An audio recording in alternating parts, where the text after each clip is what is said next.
हाल ही में हुए विधानसभा चुनाव में बीजेपी ने 5 में से 4 राज्यों में जीत हासिल की थी। लेकिन जीतने के बाद भी बीजेपी के सामने सबसे बड़ी चुनौती थी नए सीएम के नाम का ऐलान करना। खासकर उत्तराखंड में पेच फंसा हुआ था, क्योंकि उत्तराखंड में बीजेपी की ओर से सीएम फेस बनाए गए पुष्कर सिंह धामी खुद चुनाव हार गए थे, लेकिन अब उन्हें ही विधायक दल का नेता चुन लिया गया है।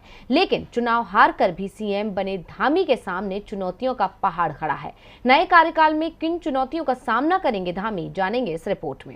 10 मार्च को 5 राज्यों में हुए विधानसभा चुनाव के नतीजे आए और नतीजे आने के 10 दिन बाद बीजेपी ने उत्तराखंड के नए सीएम के नाम से पर्दा उठाया है।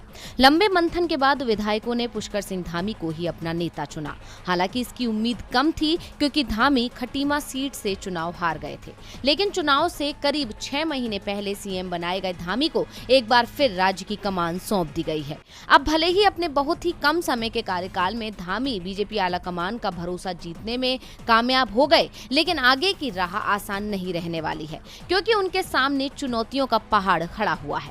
पुष्कर सिंह धामी के पास सबसे बड़ी चुनौती पार्टी के भरोसे पर कायम रहते हुए अगले 5 साल तक सरकार चलाने की है। बीजेपी के घोषणा पत्र के वादे पूरा करना भी बड़ा चैलेंज होगा। इसके अलावा भी कई चुनौतियां हैं, जैसे अर्थव्यवस्था को मजबूत करना, पहाड़ पर रिवर्स पलायन की दिशा में काम करना, पहाड़ पर बेहतर स्वास्थ्य सुविधा मुहैया करवाना, अस्पतालों में आधुनिक तकनीकी सुविधाएं उपलब्ध करवाना, कर्मचारियों की पेंशन, कर्मचारियों की लंबित मांगों का निराकरण, पुलिस की ग्रेड पे की मांग का समाधान, उत्तराखंड में भू कानून को लेकर ठोस कानून बनाना, शिक्षा मित्रों का मानदेय, ग्रीष्मकालीन राजधानी गैरसैंण को विकसित करना, मूलभूत सुविधाएं उपलब्ध करवाना, रोजगार बढ़ाना।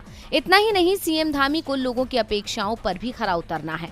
अब 23 मार्च को शपथ लेने के बाद धामी एक बार फिर बागडोर संभाल लेंगे। ऐसे में वो जनता की उम्मीदों पर कितना खरा उतर पाते हैं, ये तो आने वाला वक्त ही बताएगा।